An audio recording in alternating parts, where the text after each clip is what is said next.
This original WSRE presentation is made possible by viewers like you. Thank you. The two candidates running for Florida's 1st Congressional District, Matt Gaetz and Stephen Specht, on this edition of Conversations.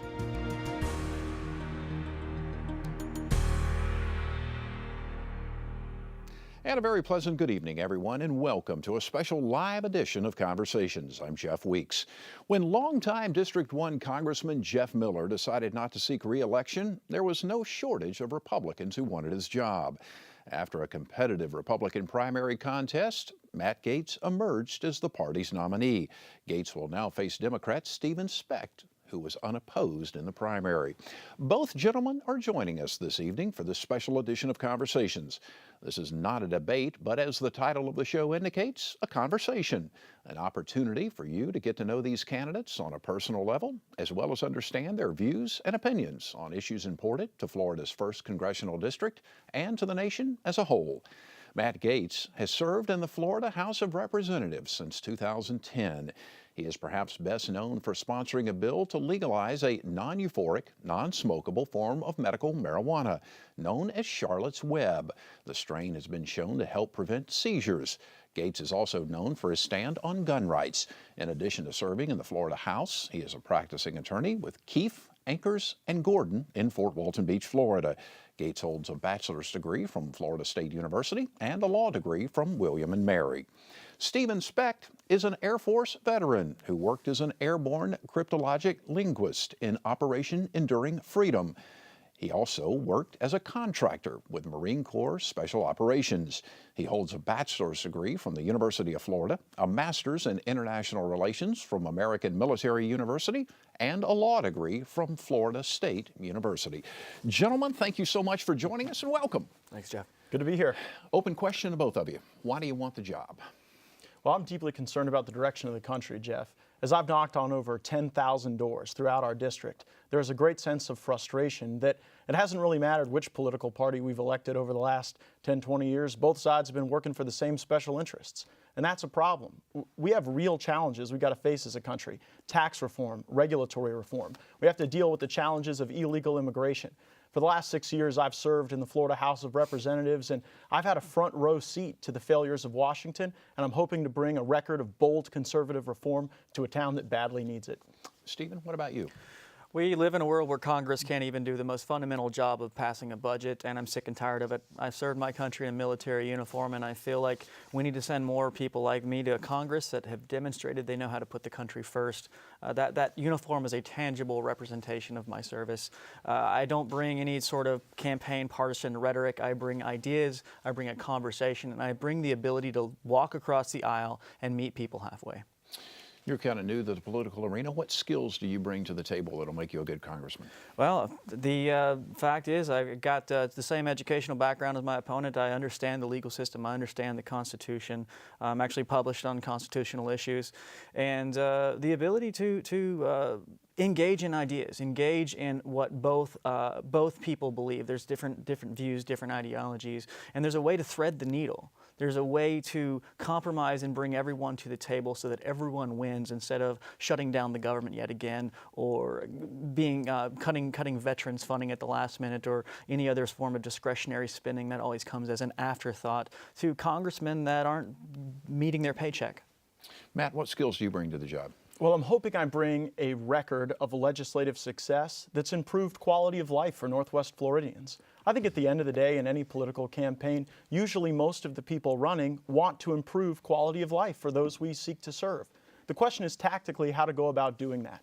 I've led the effort to cut taxes over 50 times in the Florida legislature, putting more than $1 billion back into the family budgets of Floridians. I've also sponsored and passed legislation that repealed or replaced over 4,000 job-killing regulations that were on the books. And I did these things not just with Republican votes, but I worked with Democrats, with people from urban districts, rural districts, and we actually got things done in Florida. You know, I see all the successes we've had in our state.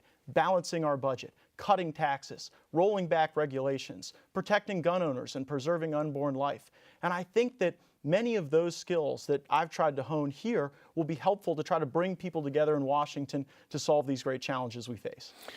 In your judgment, what is the biggest problem facing the 1st Congressional District? What's the biggest challenge facing the 1st Congressional District? Well, our greatest asset are our people and our military mission and the installations that we have here.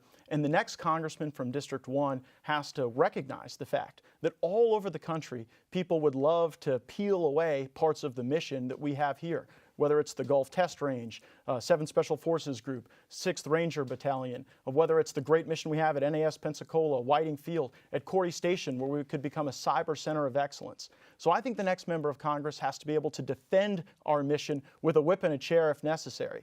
For 4 years, I served on the Florida Defense Support Task Force, where we were keenly aware of any threat to the mission, and then we put strong advocacy behind those great military assets we have in Northwest Florida. So I think that is mission critical and central to the job of our next congressman, specifically to deal with this great economic engine we have in Northwest Florida through our military installations.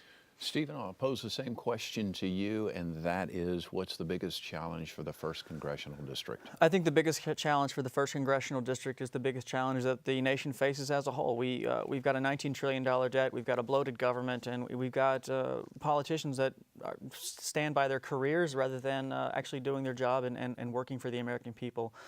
We need to reform existing regulations. We need to streamline things. The difference being that I don't make wild promises to go and eliminate entire government agencies. I want to reform what we already have. There's a lot of good ideas and a lot of hardworking people that want to make this country better, but we need to assist them. We need to scrap the outdated regulations, realize that we live in an internet age, and we need to adapt our government to that. You're going to be, either one of you obviously will be a freshman congressman. What can you do to differentiate yourself when you get to Washington? I think I said it in my intro that I'm willing to talk to people, to engage in people. The very first day I get up there, I want to introduce myself to the people that are in the other party. I go up there as something of a renegade. I have not received any national support from my party. I have not received any state support from my party. So I have that ability that I'm not beholden to anyone. I'm not beholden to any PAC money. I'm not beholden to any $2,500 donations from special interests. I go up there with the ability to work for my district and put every bit of my being into that. And that means talking with people who I disagree with in order to get things done. Matt, how will you differentiate yourself? Well, you know, I've served for the last 6 years in a legislature here in Florida that in many ways is a microcosm of the country. You know, Florida looks a lot like America. And so when I've gone to Tallahassee to work with people from Miami or Orlando or Jacksonville or Lakeland, it really is demonstrable to see how we've been able to come together, pass budgets, cut taxes, repeal regulations. All the things that we seem to both agree need to happen have been happening in Florida. I was not a spectator to those reforms. I was very actively involved in crafting the bold conservative reform that eliminated an entire Department of Community Affairs in Florida. And so I think being able to show that I've worked with people from a variety of different backgrounds and different party affiliations will set me apart from those who might not have had that diverse experience in the past. Because look, whether you're Republican, Democrat, whether you're a member of the Whig Party or an independent, we all recognize there are real challenges we got to solve. If we don't deal with this debt problem, nothing else is going to matter because America will collapse. If we don't become a nation of borders where we actually go and enforce the laws that are on the books and do what is necessary to protect the integrity of our country, then I think that we get hollowed out from the inside. These solutions will require everyone to sort of, put their partisan leanings to the side and really roll up their sleeves and get to the work. That's what I've done in Florida, and the result has been better quality of life for people. How beholden will each one of you be to your party's overall platform? How are you going to stand up and say, I disagree with that?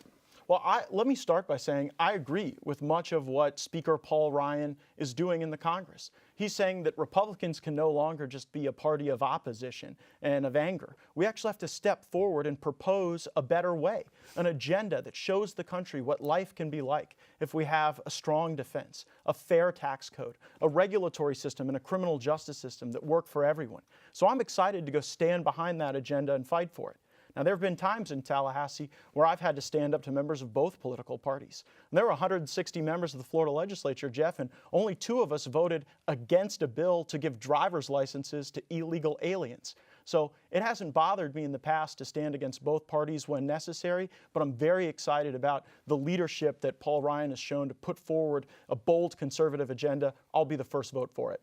Stephen, same question to you. I've said this numerous times. I disagree with my party on several issues. If you look at the DNC platform, you'll see some strong words on pro-choice and some strong words on gun ownership. And the fact is, we have an individual right to bear arms, and I respect that. The concern I have is that people aren't willing to have the conversation on how we can protect people, make ourselves safer, while still respecting the Constitution. So that's where I come from. I respect anyone's right to bear arms. I understand the reasoning behind the Second Amendment. The issue is that we can incentivize better behavior.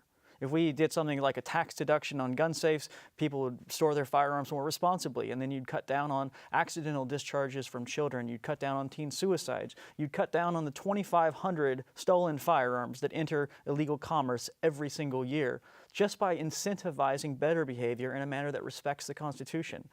Democrats need to be the party of pro-choices, and what I mean by that is we need to recognize that abortion is a bad thing. It is a bad act, and we should not want women to have to make that decision. We should not want to leave it to the point where a woman has to choose between terminating a pregnancy or having an unplanned child. We need to step up and make sure that women are in a better position, adjusting our educational policies, adjusting our healthcare policies, so that there are choices earlier on that prevent that ultimate horrible choice that has lifelong physical and psychological ramifications. Those are just two examples where I'm willing to maybe the idea of what they're saying in the rhetoric is a good idea. We want to be safer. We want to respect women's right to make their own healthcare decisions. But the way we're getting to those are wrong, and that's where I step aside from my party. Clearly, those are two hot-button issues, so I'm going to pose the question to you. Your thoughts on gun safety, gun control, so to speak. I'm pro-gun and I'm pro-life, Jeff. You know, I made national news when some of the most shrill voices from the liberal left, Al Sharpton and Jesse Jackson and Michael Bloomberg, they were all calling for the repeal of Florida's Stand Your Ground law. And I stood up and said that while I was the criminal justice chairman, we were going to stand with gun owners, and we were not going to repeal one damn comma of the Stand Your Ground law. And in fact, we made it stronger. So I'll always stand with law-abiding citizens. It doesn't get a lot of play in the traditional press, but a Floridian who has a concealed carry permit is 8 times less likely to commit a crime than a member of law enforcement. So concealed carry permit holders in Florida are highly law-abiding people, and I don't intend to punish them or restrict their rights in any way. I'm also 100% pro-life. I sponsored and passed legislation in the state of Florida that stopped the use of taxpayer money for elective abortions through Obamacare exchanges that could have been set up. And I would hope that whether people are pro-life or pro-choice, we could all come together and agree that we shouldn't be using taxpayer money to fund people's elective abortions. So for me, it's not just rhetoric, it's not just advocacy. I've got a record of success standing up for gun owners and also standing up for the rights of the unborn. Do you think there is any place that more could be done from a standpoint of gun control, shall we say, that perhaps would cut down on accidental shootings that would maybe, you hear about the mass shootings and things of that nature? Well, let me tell you what we have done in the state of Florida. And I think a lot of people can recognize that there is an interface between some of the gun violence issues we've dealt with and mental health issues that are very serious. It used to be the case in the state of Florida that you could literally walk out of a mental institution and go home to your army, to your weapons, and potentially do harm to yourself or your families. So I brought together all the stakeholders, the NRA, the Association for Gun Rights, liberal Democrats and conservative Republicans, and we actually passed legislation when I was chairman of the Criminal Justice Committee that stopped people from leaving a mental institution and going home to an expansive armory. So we've done a few things to try to deal with those challenges. Typically, the media doesn't want to focus on the progress you make. It's conflict driven, and so they focus on other things. But I'm proud of that, and I think there are things we can do to be safer, but that don't in any way impair people's right to bear arms. Stephen, would you like to follow up on that? Matt Gaetz is putting on a good show tonight, but I've listened to him in so many other forums and so many other events, and he makes wild promises that sound good on camera, but in reality, they're not gonna fly. A freshman congressman simply doesn't have the ability to overturn Roe v. Wade. Guess what? It's been around for 43 years, and a freshman congressman making that promise either hopes that you don't understand the legal system or they don't understand the legal system. Now, Mr. Gaetz has been to law school. I know he understands the legal system, so he's being dishonest when he says that he's going to restrict a woman's right to have the abortion. The issue is stopping the abortion problem before it comes to that decision. And that's where I once again differentiate from my party when it comes to saying that abortion is wrong, but the avenue to get there, passing more laws that did not pass the Florida legislature and won't pass in Washington, or if they do pass, will get struck down yet again by the Supreme Court. The same Supreme Court that affirmed an individual right to bear arms just a few years ago is the same Supreme Court that just struck down another series of laws coming out of Texas and Oklahoma restricting the right to abortion. This is the legal paradigm we operate in. Abortion's a bad thing. Now let's go after educational issues that are causing the problem to begin with, women not making the better decisions early on. That's where I stand on it. Well, it's not a wild promise to be pro-life. Many candidates are pro-life. That's not a wild promise. And here's what I would say to the voters who will make their decision on Tuesday. Every opportunity that I get as a member of Congress to preserve the culture of life, to be able to empower women with more information, like we were able to do with ultrasound legislation here in the state of Florida, to the extent that we can provide reflection periods of 24 hours. I mean, you got a waiting period before you can buy a gun, but there's not a waiting period before you can have an abortion and terminate a life. So every chance I get to stand up for life, I will. That's why National Right to Life and Florida Right to Life have endorsed my candidacy, and I am the pro-life candidate in this race and proud to be such. Waiting periods have already been struck down by the Supreme Court, Matt. That's the problem. That's the narrative you're taking to Washington, and that's why I have such a problem with what you say. We agree so much on so many issues. But your narrative of saying you're going to do something when the Supreme Court has already spoken on that specific issue, you know better, and it upsets me. Well, no, I mean, look, you have different courts that make different decisions. The first DCA upheld it. There was the Supreme Court didn't strike down the law permanently. It's temporary injunctive relief, which you know as an attorney is something that is temporary by its very nature. So the Florida Supreme Court hasn't made a dispositive decision on waiting periods, but even if they had, I think it's important for Northwest Florida to know that their member of Congress, each and every time and in every circumstance, will stand up for that culture of life. I will. I don't think Northwest Florida needs to be embarrassed by somebody that passes laws that are doomed to fail rather than moving forward with pragmatic legislation that will actually succeed and make our lives better. Well, I don't think you have to choose between the two, right? I think that you can do incremental things that respect the culture of life. I've done that. I actually passed a bill that is the law in Florida that stops public money from being used for elective abortion. So you can do those incremental things, but that doesn't mean you have to surrender the higher ground of seeking a day when ultimately there are no abortions in our country. I think a part of that is education and early intervention with young people, but certainly another part is to make sure that we don't have abortion on demand in the country. Good dialogue between the two of you. I think viewers had an opportunity to get a good idea how you feel about that. Let me move on to the VA. Congressman Miller is chairman of the Veteran Affairs Committee. He's been very vocal about what's going on with the VA and the problems that they've had and how our veterans are being treated. What is your game plan to help our veterans get better treatment? And let me begin with you, Stephen. First, there's several aspects of the VA. There's an educational aspect, there's a medical service aspect, so we have to be careful what we're talking about. But I think that the real concern that most people have is homeless veterans and veterans not receiving the proper medical care. And first, one thing we need to do is flip the burden of proof.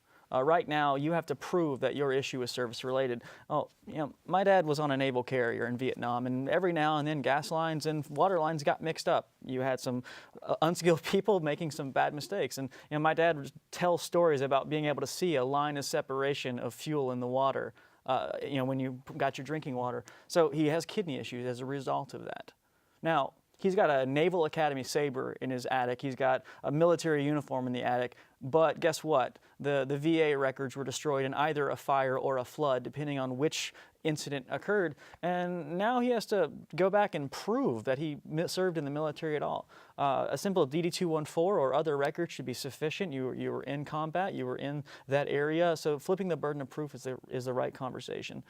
Secondly, we need to make it easier to get rid of bad bureaucrats. 99% of government employees are great at their jobs. They're passionate about their jobs. They're doing a good job.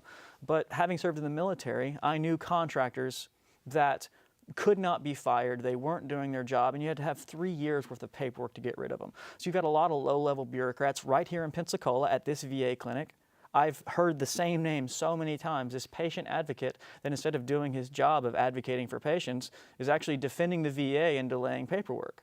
That guy needs to go. Okay, if I hadn't heard the same story from 3 different veterans, I would not have known about it. But finally, I think we need to send someone who actually can speak on behalf of veterans as a veteran, and not just me. I have 3 generations of military service. My father-in-law is in the back room right now, a Naval Academy graduate, and my wife is active duty. So when I say I'm a veteran's voice for Congress, I'm speaking for an entire lineage of veterans, and I live with these people. I hear my dad's stories, and I know the problems he faces. It's not simply a talking point in a town hall meeting. It's my life. Matt? Yeah, there is no doubt that we either have to fix the VA or we have to replace the VA. And I have a record of service on veterans issues that really are a consequence of great ideas local veterans have brought to me as a state representative. I'm proud that the American Legion and the VFW both named me their Legislator of the Year this last year in recognition of my service on veterans issues. So I care deeply about it. But your question is, what do you do to solve the problem? The first thing you got to do is you have to have accountability. And you can never have accountability in a system where you can't fire people. That's why I'm proud of the work Congressman Miller has done to make it even possible to fire the people who are just chronically unprepared or unwilling to do their jobs. I want to go a step further. I think that if we find bureaucrats who are purposefully and systemically denying care to veterans, that ought to be a federal crime, and they ought to get a one-way ticket straight to federal prison. Because the problem in our VA system are not the people who actually render care to patients. We've got a number of wonderful people who do that right here in our community in Pensacola. The problem is the bureaucracy that has gotten so wrapped around the axle that you have veterans in cycle after cycle where they're unable to get designated for the type of care that they would ultimately be able to receive. So we need bold reform. We can't nibble around the edges here. And I think in the absence of that bold reform, we're going to continue to have this black eye for the country where veterans aren't properly cared for. All right. Stephen, did you want to follow up on that? Or? Matt and I pretty much said the same thing there, so good to hear. And to extrapolate on that, we need to take VA care out of discretionary spending. Discretionary spending is the last thing thought of and the first thing to be cut.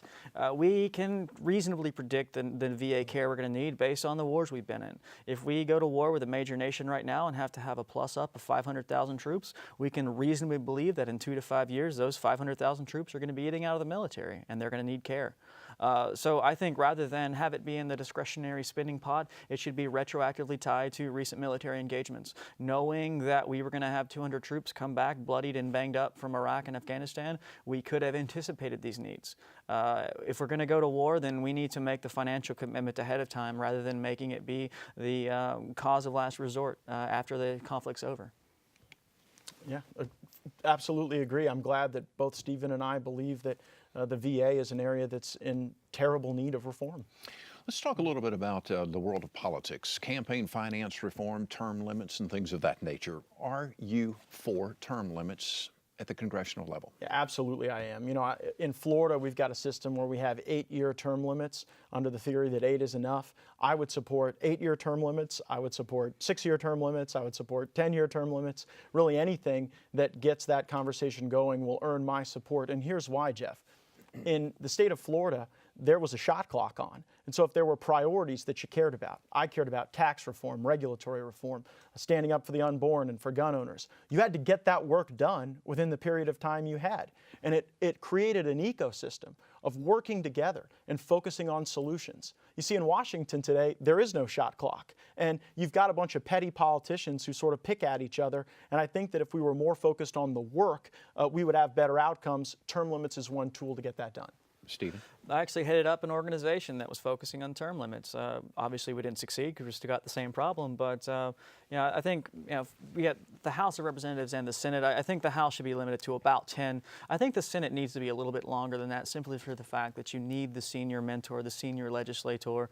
Florida does have term limits, but I've heard a lot of complaints coming from, especially the Florida Senate, where everyone's always new at their job, and basically you only have 2 terms as a state senator before you're gone. So for the U.S. Senate, I think it should be a little bit longer. If I were to write the 28th Amendment, I would actually make the House have 2 4-year terms and the Senate to have probably 3 6-year terms, because no matter who wins on November 8th, on November 9th, we have to start campaigning for our next election in 2 years. And that puts us in a position of not really being able to govern as effectively as we might want to.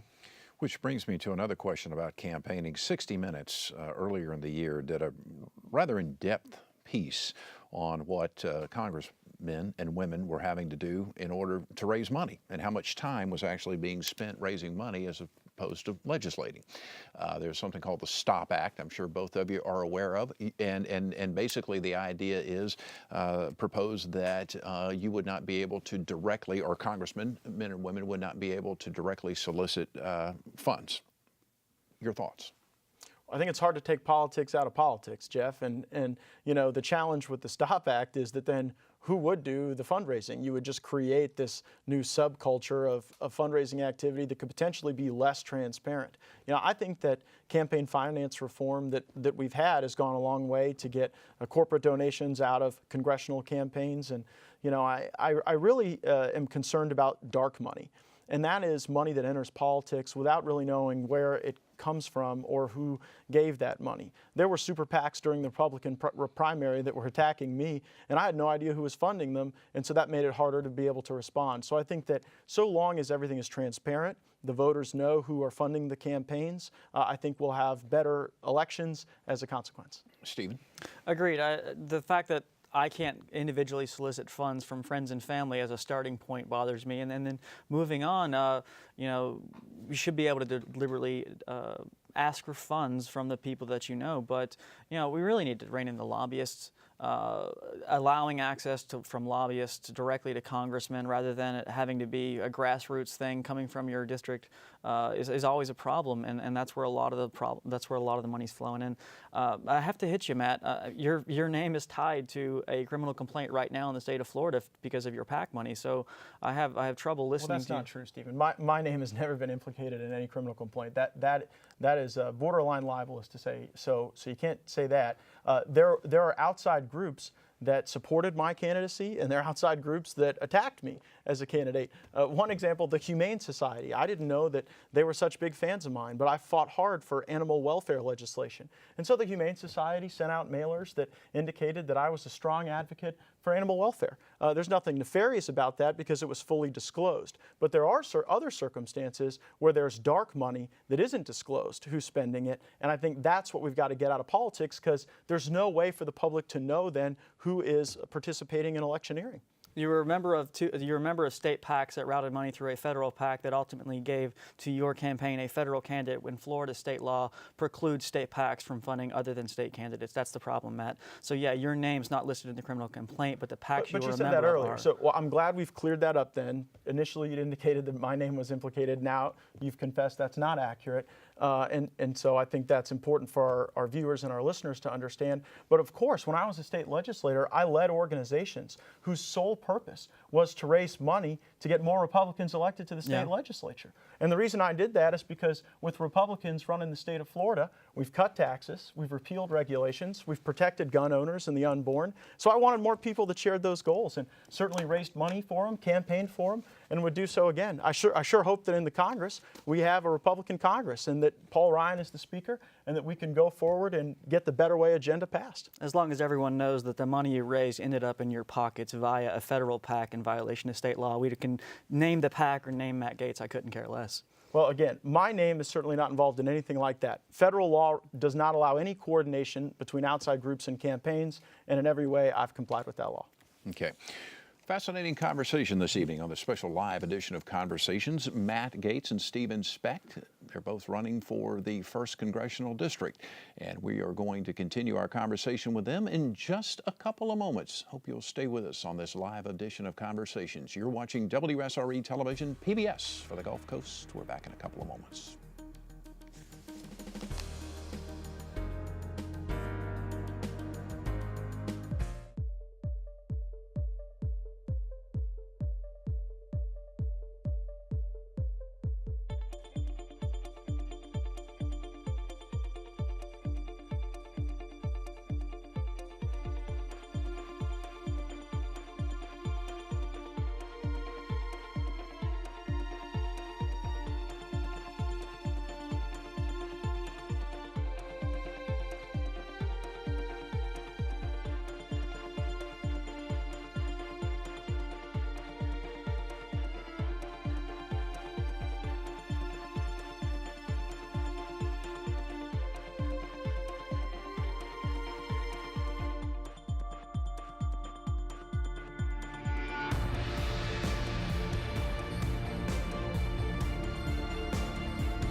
This is a special live edition of Conversations on WSRE Television, PBS for the Gulf Coast. Our guests, the two gentlemen vying for the next congressman in Florida's 1st Congressional District, Matt Gaetz, the Republican, and Stephen Specht, the Democrat. Since 2001, the seat has been held by Republican Jeff Miller, who is not seeking re-election. Fascinating conversation with both gentlemen this evening.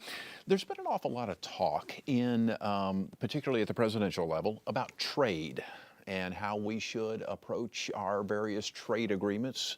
So let me start with TPP. Are you for it, against it? Where do you stand? I've got real challenges with TPP, Jeff, and one of the things that troubles me is when something is trotted out as a great thing for free enterprise and free markets, and when you peel back a few layers of the onion, it's a little bit different. Within TPP, there are a variety of circumstances where there are minimum purchasing requirements for the United States. And I think that when you do that, you impair the ability of domestic producers in a variety of ways. I think one thing we got to do on trade is deal with China in particular. Now, the Obama administration strategy for dealing with China is this encirclement strategy through TPP, which I think will send a lot of American jobs to Vietnam and to other countries that are involved in that agreement. Instead, what we need to do is get serious about the fact that China is engaging in illegal activity with their dumping of steel and a variety of their other endeavors. And so I think that a tougher stance is the appropriate remedy, not hollowing out the American middle class, which I think is what TPP does in a lot of ways. Stephen, your thoughts on the Trans-Pacific Partnership? As TPP? I'm more concerned on the constitutional ramifications of the fast track dealing, where Congress is basically given President Obama, contrary to precedent of allowing Congress to write trade laws, because Congress is responsible for foreign commerce. Congress writes the laws, the President signs them. Instead, President Obama negotiates and Congress either votes yes or no without changing any of it. I don't think that really stands up to constitutional scrutiny in the long term. And as I said earlier in the program, I don't like going to Congress with false promises and laws that are going to be struck down as unconstitutional. So what happens in 3 years when the TPP faces judicial scrutiny and the court says you can't do it this way? That's the problem to me. So I think getting outside of the precedent of our lawmaking is really playing with fire in the long term. Both presidential candidates are talking about bringing more jobs to the middle class, talking about bringing more manufacturing back to the United States. How do we do that? first, as I said earlier, we need to make government work more efficiently. And this is another issue where Matt and I agree pretty well. He's going to talk about disruptive technology, getting organizations like Uber, going, allowing that free market and free enterprise to flourish, and that creates jobs. We got to have some government, but the outdated regulations need to go. This FAA ruling on drones is an abomination to me. That the European countries are using drones for distant package delivery. The idea that a UPS truck needs to deliver a package personally in the middle of Montana when it could have been flown there for pennies is absurd to me.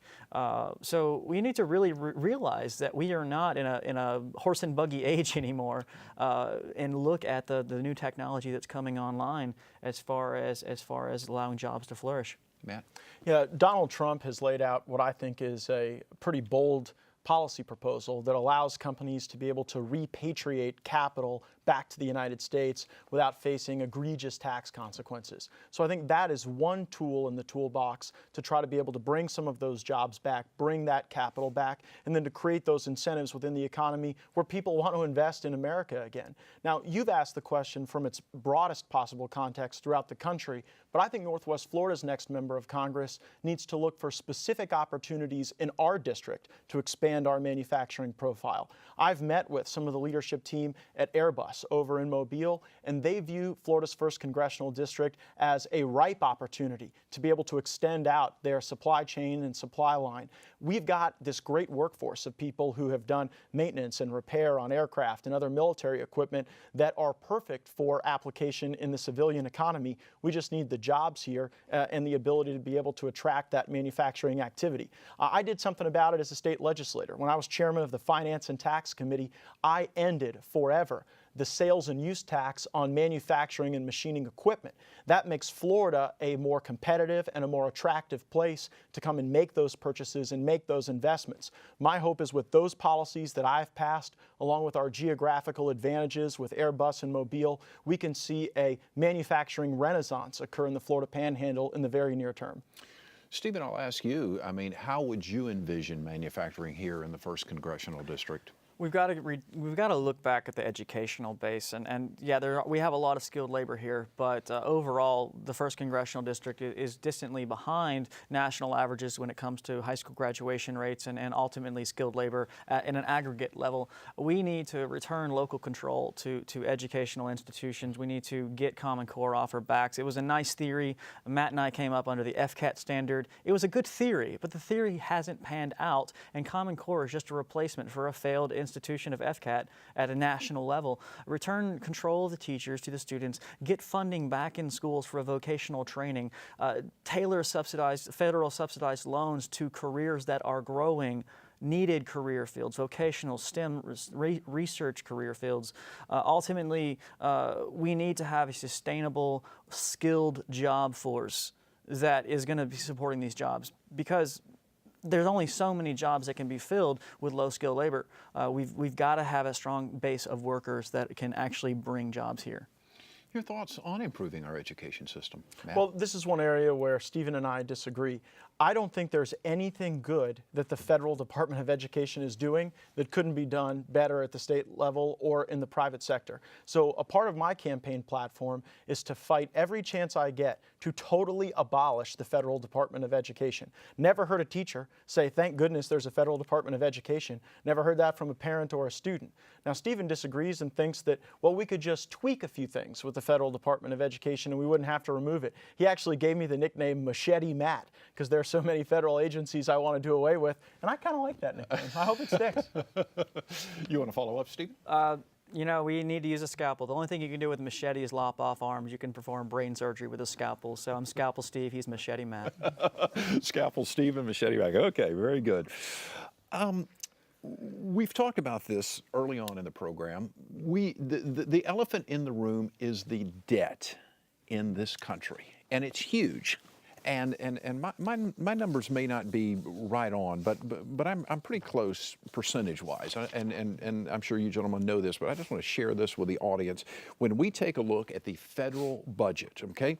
So the federal budget, about 65% of the federal budget is mandatory spending. So roughly 32% to Social Security, 27% to Medicare, and what's being tacked on with the Affordable Care Act or Obamacare, and about 6% is interest on the national debt. Then we've got about 16% at defense and military, and then the remaining 19% is somewhat discretionary. I think we'll need another hour to cover all that. I mean, but truly, it is the elephant in the room, and at the top of the ticket, what we hear is we're either going to cut taxes or we're going to increase spending or some combination of both. At some point, we've got to fix this. Agreed? Yeah, unfortunately, it's the Congress that appropriates funds, not the President of the United States. And so hopefully the Congress has a responsible path forward. Here's what I support, Jeff. I think we need zero-based budgeting at the federal level. This notion that just because someone has been funded at a certain amount the prior year, that they get continuation plus a little extra is not a successful or appropriate way to ensure that we continue to appropriate based on our shared priorities and our vision for the country. So if we went to zero-based budgeting, we would get a lot of this under more scrutiny. The other thing we've got to do is deal with entitlement reform. Those statistics that you cited deal with the status quo. But what you didn't mention, which should frighten our viewers even more, is that we've got $100 trillion in unfunded liabilities coming right at us. It's like a $100 trillion asteroid heading right for us, and we know it's coming. And so if we don't deal with entitlement reform, and one proposal I've made as a part of my campaign is that people who are my age or Stephen's age, in their 30s, should probably have to retire a lot later in life than the current plan.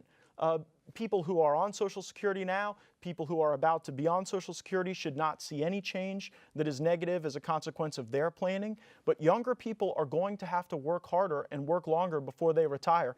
Any politician who says anything different is just lying and not being candid. Structural reform, making sure we go back to zero-based budgeting, because if we don't solve this problem, nothing else will matter, because the American economy will collapse, the American currency will collapse, and we won't be able to do any of the other things that we're discussing tonight. Stephen? Yeah, absolutely. And the other thing I talked about earlier was the fact that we need government reform. We're not going to slash entire agencies. I'm sorry, I just don't believe that's reasonably possible for a freshman congressman. But we can start the conversation on reform, making things work more efficiently. Government is going to get out of the way in some areas. And Social Security, absolutely. As a 33-year-old, I should know that I'm not going to retire until I'm 73, which can be a blessing or a crisis. To me, it looks like I have an opportunity for a whole new inventing of myself after a few years in Congress. I have time to go back to school and do some other things. But you know, if you're within that threshold, you're grandfathered into the existing scheme. The fact is, when Social Security was first created, the payout date was beyond the average life expectancy of an American. Now the payout date is 67 for full payout, and the average life expectancy is right around 80. So the math just isn't there. We need to adjust fire. But this is a bipartisan problem, and that's what people seem to forget, that under both the Bush and Obama administrations, with both Republican and Democratic Congresses, the debt was doubled twice under Bush and twice under President Obama. Matt's absolutely right that it is Congress that writes the budget, and it's Congress that needs to restrain the executive, and Congress isn't doing their job. Right now, we're kind of living hand to mouth at a congressional level. We can't pass a comprehensive budget, whether it's a zero balance budget or something else that's a little more long-term looking. We've got to have Congress do their job. They have failed, and I think the majority of them need to be kicked out at this point. And what about Medicare? I mean, that's another huge pot of money that has to be paid out. And as you guys both mentioned, you have a situation where baby boomers are continuing to age, life expectancy continues to go out. It is a looming problem. So as a freshman congressman, what do you do? Well, I mean, Medicare and Medicaid are part of this $100 trillion unfunded liability that I mentioned earlier. You know, I think the federal government is totally incapable of coming up with one-size-fits-all solutions to be able to control the growth of the Medicaid and Medicare budgets. Now in Florida, we're essentially God's waiting room. A lot of people come here, you know, in their final years to be able to enjoy retirement in our state. And in a lot of ways, that's really a great economic engine for the state of Florida, but it brings a lot of costs along with it. Here's what I support. I support block granting Medicaid and Medicare funding to states.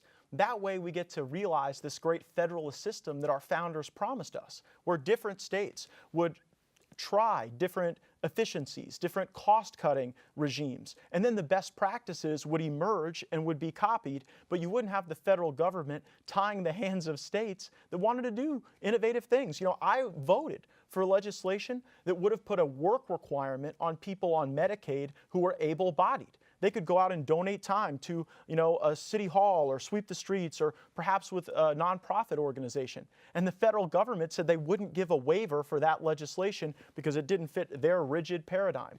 We've got to get more innovation. We've got to downstream more decisions to the states. And I've had a front row seat to watch Washington failure over and over. And I think we could get a lot further by having 50 different states trying to solve these structural problems. Stephen, you want to piggyback on that? I think we have to look at the rising cost of health care as a starting point. That's the failure of the Affordable Care Act is it didn't go after the biggest price drivers, which are the pharmaceutical companies and the insurance companies. When Obamacare was passed, we had 5 major insurance companies that were controlling the majority of the insurance market. We didn't touch them. We need small businesses to compete. Competition drives down prices. And guess what? Now those 5 companies are down to 3 companies. They've merged. On the last 8 years, we've gotten worse on the problem with ultimately insurance companies that are setting prices. If we had competition, allowed the free market to prosper, and sometimes that means breaking up large companies. You can't have a free market if you only have 1 company, or even in this case, 3 companies. Allow the free market to prosper. Same thing with the pharmaceuticals. Pharmaceuticals aren't touched under the Sherman Antitrust Act. So right now, we really have 2 main pharmaceuticals with Abbott Labs as a distant third. And yeah, sure, they can charge ridiculous prices for drugs that have been out on the market for 20 years because who's going to tell them not to? They control the patents. They can jack up the price 600% tomorrow, and there's not anything we can do about it. So if we get more competition in the price drivers of healthcare, suddenly the expenses are going to go down. What we're paying at a federal level is going to go down, or whether we do it at the state level, it's still going to go down. We can do state or federal. I'm okay with either option as long as people get the care they need. But we're not going to accomplish that until we go after the drivers of price. Donald Trump has said he just wants to completely do away with Obamacare. Hillary Clinton says, okay, there's some problems with it. We need to make some changes. We need to make some adjustments. So I'll get your thoughts, and I'll begin with you, Matt. Yeah, I support the full and complete repeal of Obamacare. And I don't support the replacement of Obamacare with another one-size-fits-all federal system. Again, my strategy would be to, I'll vote every time I have the opportunity to do so, to repeal Obamacare, every last word of it, then block grant the money that we are spending on Obamacare, that we're spending on all these other things to the states to figure it all out. One of the reasons why seniors in Congressional District 1 continue to get notices from their doctors that they're no longer seeing Medicare patients is that the federal government has drilled a hole at the bottom of the bucket on Medicare to fund Obamacare. And, you know, we spoke earlier about veterans, an issue that the Democratic nominee and I both agree on. We got to take care of our veterans. Well, one of the things that's making that more challenging is that there is a resource drain away from our existing programs toward Obamacare. And the real challenge here, Jeff, is that a number of the people that they want on Obamacare in the federal government are able-bodied people who could go to work but choose not to. That's one of the reasons I voted against Medicaid expansion in the state of Florida. I don't think that people who work ought to be responsible for the health care for people who could but choose not to. Stephen, your thoughts on it? I'll stick by my earlier answer that ultimately we need to go after the major drivers of cost, whether we do block grants at the state level or we keep parts of Obamacare or we repeal and replace the whole thing. Any of these options don't really get at the real drivers of what an Affordable Care Act needs to be looking at. Like I said, I love the free market. I love capitalism, but you can't have a free market when you've got only a couple of players in the game. So do you support repeal? Sure. I just repeal the parts that have not worked and keep some of it. I'm okay keeping the parts that have worked. There are those that would argue that there are a couple of good points. For example, you know, being able to be insured if you had a pre-existing condition, and you know, some folks argue that it's a great idea to be able to have your kid up to the 26. You know, I mean, I don't know. Does that make sense? Listen. First of all, there are none of those elements that could not be done at the state level. If the state of Florida chose to extend coverage to 26 or a different state didn't want to, there would be that opportunity. There is no reason why the federal government has to make these decisions. But Jeff, you want to talk about the reason why people are seeing massive premium increases under Obamacare? Part of it is the structural problem that the people who have signed up for Obamacare are a lot less healthy than the president and the administration had hoped for. So those provisions that are popular among some become the very cost drivers that the Democratic nominee mentioned when you've got a pot of sick people and no one else to balance out that risk pool. This is why one size fits all doesn't work. It's why we ought to have 50 states as the laboratories of democracy, working to solve these challenges and then allowing those best practices to emerge. The problem is the looming constitutional crisis under the Interstate Commerce Clause and other issues of full faith and credit, as well as privileges and immunities under the 14th Amendment, that if you're on your parents' insurance at the age of 25 and you decide to transfer to another school in another state, you're suddenly going to be cut off. This is the problem with simply repealing the entire thing. The two examples he gave are specific examples where you need something to address the interstate issues that are a problem with a vibrant, moving economy. But we have interstate insurance issues all the time that we're able to resolve. Like, for example, in the state of Florida, you can't sell insurance if you don't cover mammograms. That's one of the mandates we've put on the insurance market, because we say if you want to avail yourself to our market, that's something we value as a society that you have to cover. Not every state does that. And every day these things are able to be resolved, and you can see what different populations will demand. Ultimately, we ought to have a circumstance where there's a real cafeteria plan where people can buy the health insurance that they want at a cost they're able to pay. The challenge we have now is that health insurance is run either through your employer or increasingly under Obama through the government. And if we had focused more on the individual, our health insurance market would look a lot more like our auto insurance market, where you got a lizard trying to sell you insurance about every 30 seconds on television because we're an attractive market. We're not leveraging that now because it's too centralized with either the government or an employer-based system. Okay. Let me move on. Something that's been in the news an awful lot, which is becoming more and more of a concern every day: cyber terrorism. How do we deal with it? Well, I'm excited about our ability in Pensacola to really be a part of the solution here. Corey Station is prime to be a cybersecurity center of excellence, where when we get the brightest people in the country together to solve these challenges, we very well could do it right here in Pensacola. Think about the positive spillover effect that could have to our local economy. After Hurricane Katrina, New Orleans made a bunch of investments, and they've got a budding tech sector now to their economy. We could do the same thing. So I want to be very parochial about making sure we solve those challenges here in our community. But also, we have to recognize the gravity of the challenges. I mean, we've got foreign actors who are hacking our companies, who are hacking people individually. And if we don't deal with that, we will lose the next generation of warfare. Speaker Ryan says all the time, we got to skate to where the puck is going. And in warfare, cyber terror, cybersecurity, these are the hot button issues we have to prioritize in our budget. And I think we can prioritize them right here in Northwest Florida. Stephen? I think we need to go after the small actors with the existing infrastructure that we have. We hit the countries that are acting with counterattacks all the time, and much of that's classified, and I won't go beyond that point, but we have shut down systems in numerous countries using what we have. But it's the small-time actor, it's the 16 Indians that were just indicted for IRS fraud.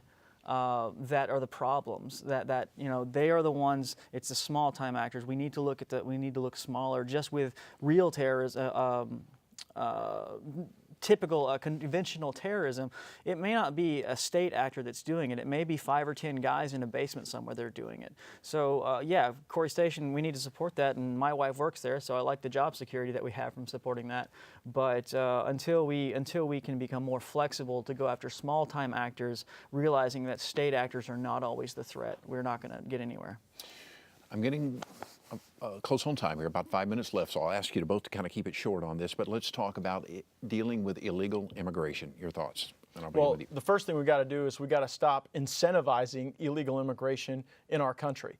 I have sponsored legislation, unfortunately I wasn't able to get it passed, that would have stopped cash welfare payments in the state of Florida to illegal immigrants. I voted against my party and against a majority of the legislature to try to stop in-state tuition for illegal aliens. So one element is that. The second thing I support is E-Verify, so that employers are held accountable for the hiring of illegal aliens. And finally, I think we need more physical security. I support building a wall. We ought to use technology, drones, lasers, everything we can to secure our border, because if you don't have a border, you don't have a country. Right now, illegal immigration costs America $117 billion a year. That's money that we don't have, that we borrow from China, and it is a real economic threat and a national security threat.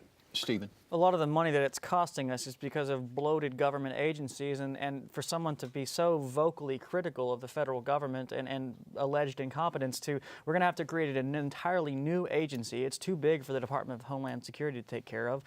One of the agencies that's not listed in the Constitution that he wants to abolish. So who's going to pay for it? How are we going to build it? How is it not going to become this bloated bit of trillion-dollar waste that adds more to the national debt? We need to enforce the laws we have. I refer to an economic wall. An economic wall enforces laws we already have. We find the companies that are the main drivers of immigrants coming here. The vast majority come here for jobs. They won't employ Americans. We find the companies, they employ Americans, put people back to work, and then guess what? We take the fines and we apply them at our ports. That's where the problem, that any terrorism is going to be coming through ports. The 9/11 hijackers did not come over the Mexican wall. The 9/11 hijackers came here legally, overstayed their visa, and flew planes into our buildings. So use those fines we levy on unpatriotic businesses and use it to secure our ports where the real national security threat's coming from. In about 1 minute, I would like for each of you to tell me what you're most optimistic about. Well, I'm optimistic that we've got coming up in the country now the most socially interconnected generation in all of human history. And so if we can have a better ethic in our government, if people will focus on the major challenges that we have to solve and not the petty partisanship or the personal attacks or the bickering, I think we've got an ability to be able to bring people together from a variety of backgrounds and experiences to really solve the debt problem, the threat of radical Muslim terrorism, and this immigration problem. And it presents a world of opportunity to come together around solutions. Steve. I'm optimistic that we have a new generation stepping up to take the reins of power in this country. We have people that have been in Congress for decades upon decades, and the reality is that there were 4 millennials involved in this congressional election right here, 4 people that stepped up and said enough is enough is enough. Millennials get a bad rap because of an alleged entitlement mindset, but the fact that so many millennials have stepped up nationwide in this congressional election year, 4 of them right here in the 1st congressional district, to me is a mindset of stepping up to take charge of things instead of just sitting at home and complaining. Well done, gentlemen. It was a pleasure visiting with both of you, and regardless what happens next Tuesday, let me just say I congratulate both of you for putting yourselves out there. Because I know enough about politics to know it's not an easy job, and you open yourself up to an awful lot of darts to be thrown at you. So I think you deserve congratulations, and I also think that, like you said, both of you are millennials, and I think it's rather exciting that we do have such a young group of political folks in our community who are stepping up to lead the next generation, shall we say. Thank you. Thank you. I wish you both the best of luck. Yes, sir. Thanks, man. Good luck, Matt. Well done. Matt Gaetz, Stephen Specht. By the way, you can learn more about our candidates at their websites, stephenspecht.com and mattgaetz.com. And of course, you can see more of our conversations with a wide variety of personalities from all walks of life. From WSRE.org/conversations. We're also flying around YouTube and Facebook. I'm Jeff Weeks. I thank you so very much for watching this special live edition of Conversations. I hope you enjoyed the broadcast. Have a wonderful evening. Take great care of yourself, and we'll see you soon.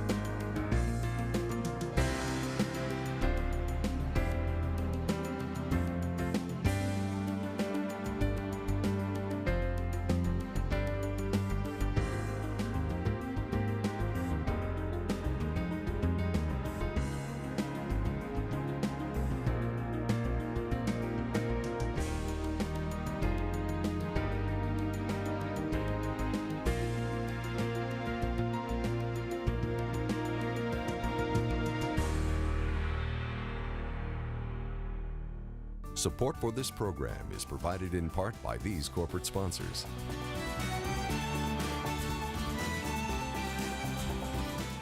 And by viewers like you.